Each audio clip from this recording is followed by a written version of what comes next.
You know, it's like you're a foreigner and you're kind of, English is your second language. The first ever undisputed WWE champion, 4-time New York Times best-selling author, #1 charting lead singer of Fozzy, one of the most listened to podcasts in the entire world, and the illegitimate father of Lenny Lane. I think you're more like separated at birth. How could I be the father of Lenny Lane? I think he's like the same age as me. Is he? He looks like a small child. Well, we're going to figure that out right now as you talk. So continue. I want to find out right now how old Lenny Lane is. We'll Google him up. So we're here in Toronto, and you took your fans' advice that to go back to Toronto, or what's going on? Go back to Toronto! I'm from Winnipeg, you idiot! So yeah, actually it's funny. Lenny Lane is actually 2 weeks younger than me. Oh. So I would have to be the weirdest birth of all time. No, wait! He's 2 weeks older than me. So I'm his illegitimate son. I did a bad job. This couch sucks. It's like, wait, hold on a second. There we go. Yeah, it's like, I feel like 5-year-old. So Lenny Lane is actually my dad. That's true. I can see that. Well, how could it not be? He was born before I was, so it's impossible for me to be his dad. So that joke just bombed, didn't it? It really did. Yeah, I took my fans' advice to come back to Toronto just to see you. Thank you, Chris. I really appreciate that. We're here to talk about your new book, No is a 4-letter word, and it has a pretty cool 20-principle premise. Can you tell us about that? Yeah, I mean, just you started off so hot, and then you come back to this generic question. Ask me a better question. I want to hear about the Keith Richards principle. Okay, so there you go. So this book is about 20 principles that I wrote that kind of helped me attain my dreams and attain my goals, achieve what I wanted to achieve. And there's many principles in it, like the Gene Simmons principle, always dress like a star. The Yoda principle, there is no try, there's only do. The Paul Stanley principle, eliminate negativity. And then there is the Keith Richards principle, which was actually a story that I had, that I invented a principle to wrap around the story, because I wanted to tell this story in the book. And it's the time that I met Keith Richards in New York City with an assist from Jimmy Fallon and Vince McMahon. So if that's not a story that's intriguing enough right there, and the reason why I wrote about it, and the principle is that instead of looking for reasons why things won't happen, look at reasons why they can happen and then make it happen. And it wasn't easy, but instead of saying, well, I could never do it because I got to do this, I said, wait, if I do this, I can make it happen. And I did. And I got a great story, and I got a chance to hang out with Keith Richards. Now, the Vince McMahon principle is work hard and then work harder. Yes. Now, could we do a rewrite to that? Sure, what do you want to do? I just want to add one line to it. Work hard, then work harder. Damn it! Okay, well, that'd be kind of a not true statement. Wouldn't it be? That's not his line? No, he doesn't talk like that in real life. How does he talk in real life? Is he more relaxed? I heard about the no more cow. Bad cow. You know, it's like you're a foreigner and you're kind of, English is your second language. Indeed. Hi. Nice to meet Chris. Book good. Nice book good. Mick McMahon match. No, it's people, you know, when you're on character, on camera, you have a different voice and a different persona than you do backstage, which is great, because if everyone talked like they did off stage, like they did on stage, then there would be no real characters. So the character of Vince would say, damn it. But the real Vince would not say that. Unless he was really angry, in which case he would say, damn it. Is he angry a lot? No. Well, not with me. He loves me. Tell me about when you won the Undisputed Championship. I heard there wasn't much of a celebration in the back and you kind of ate floor pizza. What's going on there?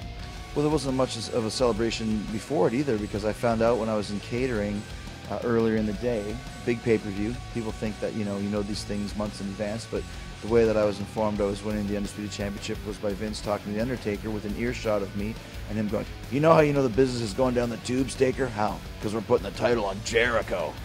And that's how I found out that I was going to become the first ever Undisputed Champion, prestigious, greatest in the world. That's how it all started. Was he giving you the gears? Do you think he knew you were in earshot? Well, of course he knows in earshot. That's why I said it. I don't think he really knew for sure if I could handle it or not, if it was going to give me a try. And it wasn't great. My experience as the Undisputed Champion wasn't a great one. And that's why it took me 7 years to get the title back again, and then I won it 3 times after that. So there was a lot of development in that 7-year period. And so I think Vince was giving me a chance, but not really believing in me yet, and rightfully so, because I wasn't ready. So sitting down to write this book, for me, I would just cringe or be afraid to put certain stories in print. Was there anything that kind of popped out when you were sitting down to write all of these books? Well, I mean, you always have to kind of, when you write a book, you have to open yourself up. You know, that's why people enjoy my books. That's why I've had so much success. That's why I've had 4 of them in the course of 10 years. Because I'm not afraid to poke fun at myself. Or interviewers. Or interviewers, yeah. But the thing is, I can't say anything really mean because you can sue me. Here comes the money! I can't sue myself. So there's always stuff in there, you know, the story this time of kind of hiding in the bathroom as Yoko Ono was peeing beside me. And once again, if that's not a story you want to read. I knew it was very creepy, and I apologized to Miss Ono for being a creep, but it made for a hell of a story, and she was actually really cool about it. So. Which is interesting because I listened to an interview saying that if you could be anybody in the world for a day, you'd be John Lennon. I just probably said that for the day, you know, I probably was listening to some Beatles or something and thought about that. But I think at this point in time, it'd be really interesting to be a Paul McCartney or a Mick Jagger or somebody that everybody in the world knows, even like a Trump or, you know, somebody that everybody knows. No matter what, Michael Jackson was like that. It might be interesting just to see what it would be like for a day. I bet you at the end of that day, you'd be like, oh my gosh, thank God I'm not that person. Well, on the music tip, you are the Ayatollah of... Rock and Bola was a good one. I used that before, actually, on Raw. You mean the Razzle Dazzle? I know the answer to that. What do you want me to say? What was the proper answer? Was I supposed to say rock and roll? Like, oh, yeah, good one. That'd be helpful. Well, you know that, so say it. You are the Ayatollah of rock and rolla. So, on that principle, inspiring people and talking about music, what if I were to say to you, Eagle, fly free, let people see? Yeah, just show them your own way.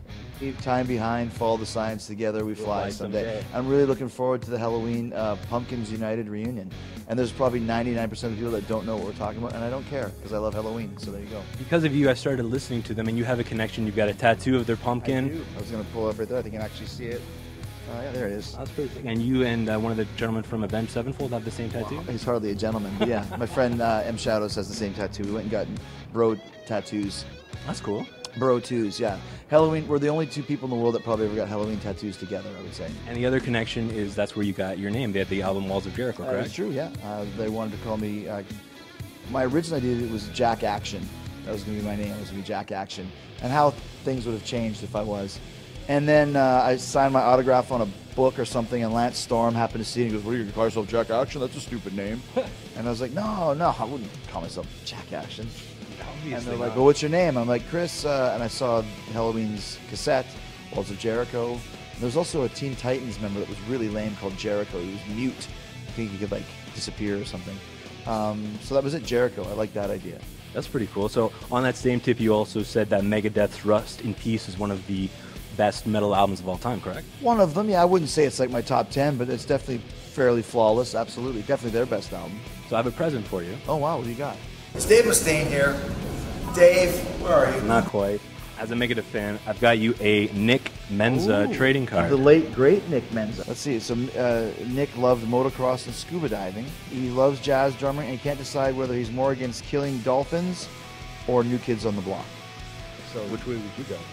Is he talking about killing New Kids on the Block or killing dolphins? If he's killing dolphins, I don't think that's... Because right now, New Kids on the Block are selling out arenas everywhere. So if I could be somebody for one day, I want to be one of the New Kids on the Block. Donnie? Yeah, Donnie's pretty cool. Any of them except for Jonathan. He was like the loser. He's the guy that shouldn't have been in it. There's always one in every boy band. They're like, that guy's in it? Oh, really? I'm putting this Nick Menza in my pocket. Yeah, that's yours. And next time when I see you, I bet you it'll still be in there. I'd appreciate that. Bullet hole through it. All right, so as a Canadian, are you a hockey fan? Of course. And I have to ask, New York Rangers or Winnipeg Jets? Winnipeg Jets. Really? Oh, yeah. Even with your father? Yeah, but I didn't grow up in New York. I grew up in Winnipeg, so Winnipeg Jets got their tattoo right there. So. Really? Did you see what Lesnar did in the dressing room of the Winnipeg Jets? Would he take a poop on the carpet, or what did he do? It's not housebroken, you know. I can see that. He's kind of walked a giant over. Yeah, he walked over the thing. And he walked through their logo, and he was super embarrassed too. You could tell. So do you think? He felt like a real because those hockey boys, they would have knocked him out. Would Ted Irvin handled him in a different way? Well, he would have fought him. Yeah, you know? absolutely. His son did. So that's another story for another day.